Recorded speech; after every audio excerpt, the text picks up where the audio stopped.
Hey there, guys. It's Levi again, back here talking about discussion 5 behavior and influences. We're going to be really focusing on here all about navigation paths and site speed and optimization because I feel like those are the most impactful to me, most like personally affected, I meant. And optimization is just generally required if you want to be successful. So, understanding navigation paths is actually pretty easy how I say it.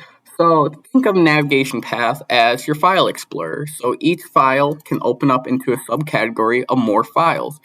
Each one of those can even branch out into something more and more and more, such as what I'm doing here with my digital marketing 275 folder I kept from last year because I felt like it was useful.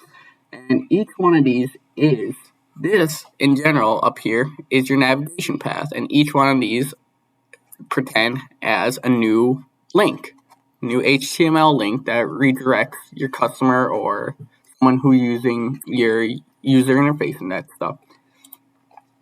You close that down, and you can actually go from here in analytics. You can see from the home page, you can go from here. Let's go to store, and then store. Let's go to the quick view, and then the quick view allows us to access zip hoodies, and you can see it just keeps on branching out and redirecting you here. And this is just the general Google Analytics page for their merchandise store. So you can see that this file navigation type navigation is used throughout.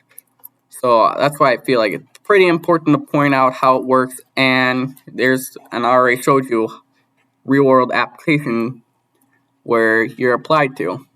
Next, I'm going to be talking about is site speed. Site speed is very important because not everyone in the world has the same internet, and especially people in my area, you're going to actually have a very troublesome time reaching them. Because in my area, we live under a ISP monopoly, so there's only one internet provider. So they get to make all sorts of regulations and stuff, like how my internet speeds are average 0.5 megabits per second. And that is very terrible because you see at Stout, you average like 400 to 500. Not only that, some people are restricted to 20 gigabytes a month in our area.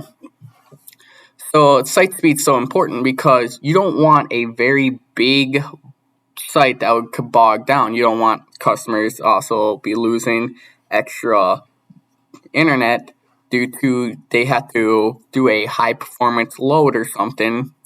But also, not only that, you also have to watch out for site traffic because that can also affect speed.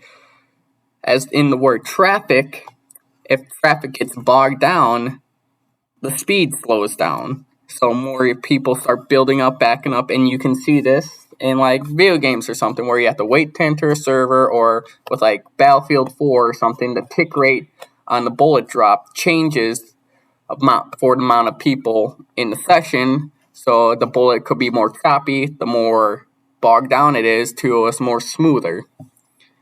My question to you is all about optimization, and how do you optimize, or how would you optimize your site to be more load friendly?